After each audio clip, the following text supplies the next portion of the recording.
मेरे प्रिय आत्मन, प्रेम क्या है?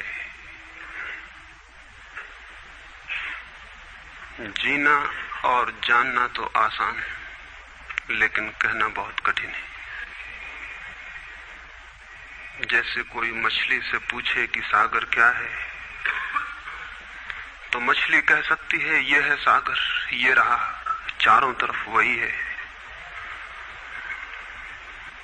लेकिन कोई पूछे कि कहो क्या है, बताओ मत, तो बहुत कठिन हो जाएगा मछली को।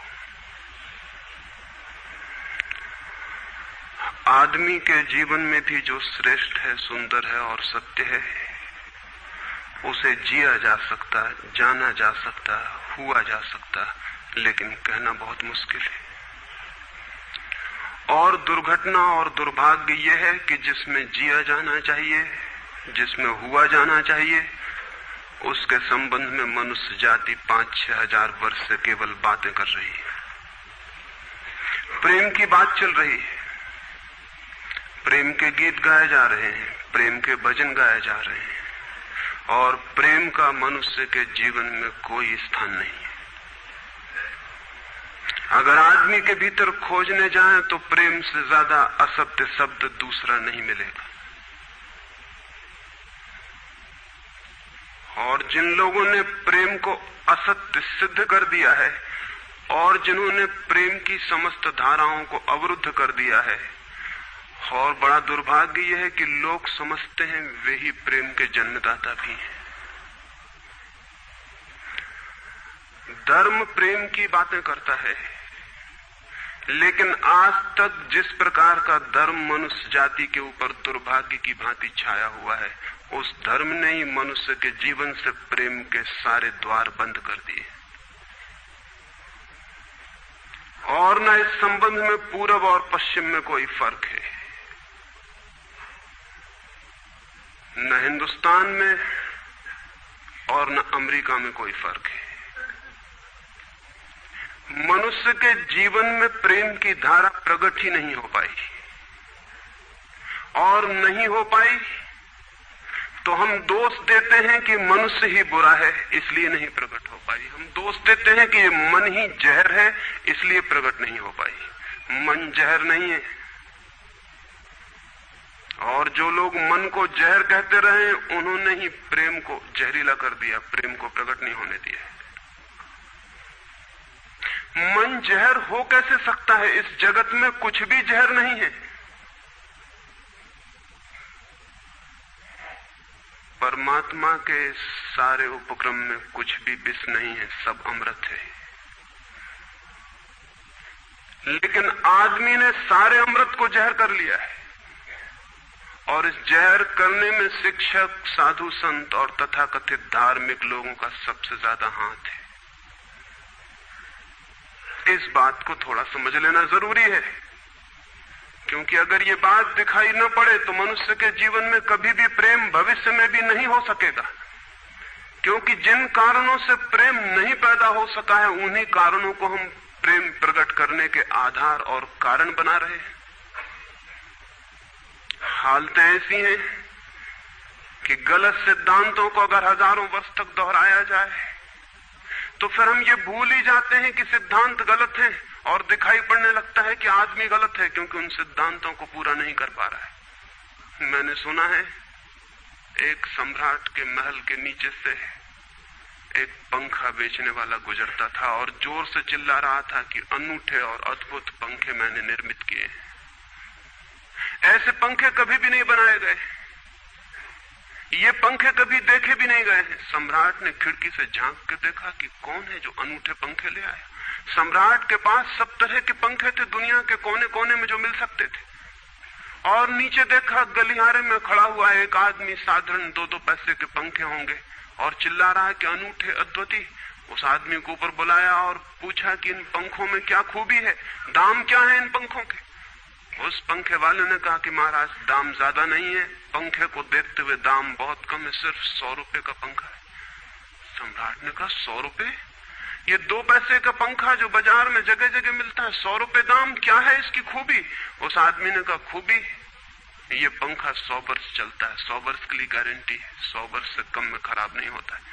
सम्राट ने कहा इसको देख के तो ऐसा लगता है कि सप्ताह भी चल जाए, पूरा तो मुश्किल है। धोखा देने की कोशिश कर रहे हो, सरासर बेईमानी, और वो भी सम्राट के सामने। उस आदमी ने कहा आप मुझे भली भांति जानते हैं, इसी गलिहारे में रोज पंखे बेचता हूं, 100 रुपए दाम है इसके, और अगर 100 वर्ष न चले तो जिम्मेदार मैं हूं, रोज तो नीचे मौजूद होता हूं, और फिर आप सम्राट हैं, आपको धोखा देके जाऊंगा कहां। वो पंखा खरीद लिया गया। सम्राट को विश्वास तो न था, लेकिन आश्चर्य भी था कि यह आदमी सरासर झूठ बोल रहा है, किस बल पर बोल रहा है। पंखा 100 रुपए में खरीद लिया गया और उससे कहा कि 7वें दिन तुम उपस्थित हो जाना। 2-4 दिन में ही पंखे की डंडी बाहर निकल गई, 7वें दिन तो वो बिल्कुल मुर्दा हो गए। लेकिन सम्राट ने सोचा कि शायद पंखे वाला आएगा नहीं, लेकिन ठीक समय पर 7वें दिन वो पंखे वाला हाजिर हो गया। उसने कहा कहो महाराज।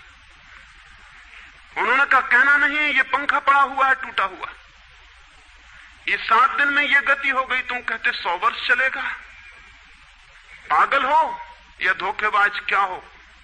उस आदमी ने कहा कि मालूम होता है आपको पंखा जलना नहीं आता है, पंखा तो 100 वर्ष चलता ही, पंखा तो गारंटीड है, आप पंखा जलते कैसे थे। सम्राट ने कहा और भी सुनो, अब मुझे ये भी सीखना पड़ेगा कि पंखा कैसे किया जाता है। उस आदमी ने कहा कृपा करके बताइए कि इस पंखे की गति 7 दिन में ऐसी कैसे बना दी आपने, किस भांति पंखा किया। सम्राट ने पंखा उठा के करके दिखाया कि इस भांति मैंने पंखा किया है।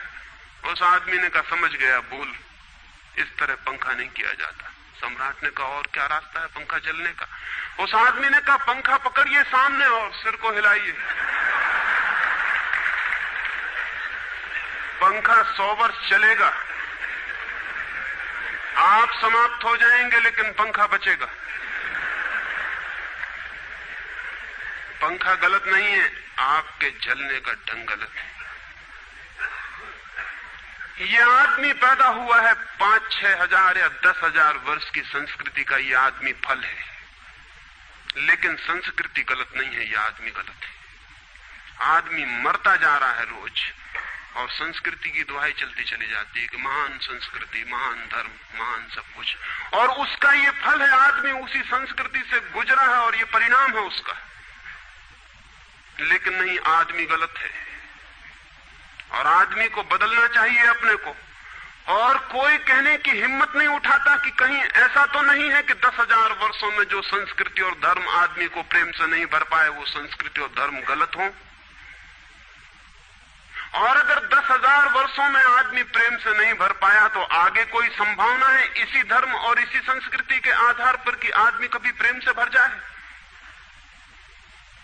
10,000 वर्षों में जो नहीं हो पाया, वो आगे भी 10,000 वर्षों में होने वाला नहीं है, क्योंकि आदमी यही है, कल भी यही होगा।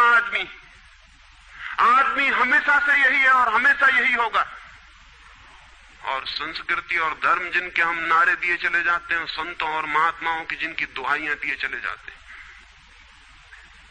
सोचने के लिए हम तैयार नहीं कि कहीं हमारा बुनियादी चिंतन की दिशा ही तो गलत नहीं है।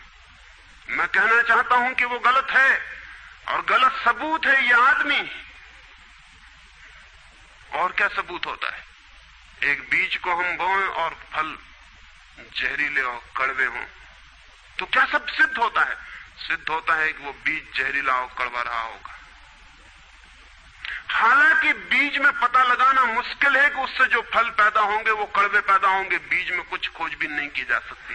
बीज को तोड़ो फोड़ो, कोई पता नहीं चल सकता कि इससे जो फल पैदा होंगे वो कड़वे होंगे। बीज को वो 100 वर्ष लग जाएंगे, वृक्ष होगा, बड़ा होगा, आकाश में फैलेगा, तब फल आएंगे और तब पता चलेगा कि वे कड़वे। 10,000 वर्ष में संस्कृति और धर्म के जो बीज बोए गए हैं, ये आदमी उसका फल है और ये कड़वा है और घृणा से भरा हुआ है। लेकिन उसी की दुहाई दिए चले जाते हैं हम और सोचते हैं उससे प्रेम हो जाएगा। मैं आपसे कहना चाहता हूं उससे प्रेम नहीं हो सकता है, क्योंकि प्रेम के पैदा होने की जो बुनियादी संभावना है, धर्मों ने उसकी ही हत्या कर दी है और उसमें ही जहर घोल दिया है। मनुष्य से भी ज्यादा प्रेम पशुओं और पक्षियों में और पौधों में दिखाई पड़ता है, जिनके पास न कोई संस्कृति है न कोई धर्म है।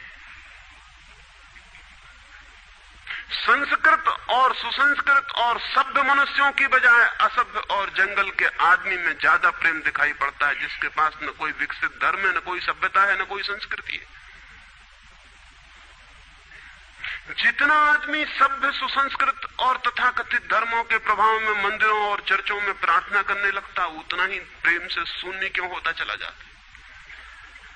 जरूर कुछ कारण है, और दो कारणों पर मैं विचार करना चाहता हूं। अगर वे ख्याल में आ जाएं तो प्रेम के अवरुद्ध स्रोत टूट सकते हैं और प्रेम की गंगा बह सकती है। वो हर आदमी के भीतर है, उसे कहीं से लाना नहीं है। प्रेम कोई ऐसी बात नहीं है कि कहीं खोजने जाना है उसे, वो है, वो प्राणों की प्यास है हर एक के भीतर, वो प्राणों की सुगंध है प्रत्येक के भीतर, लेकिन चारों तरफ से परकोटा है उसके और वो प्रकट नहीं हो पाती। सब तरफ पत्थर की दीवार है और वो झरने नहीं फूट पाते। तो प्रेम की खोज और प्रेम की साधना कोई पॉजिटिव, कोई विधायक खोज और साधना नहीं है कि हम जाएं और कहीं प्रेम सीख लें। एक मूर्तिकार एक पत्थर को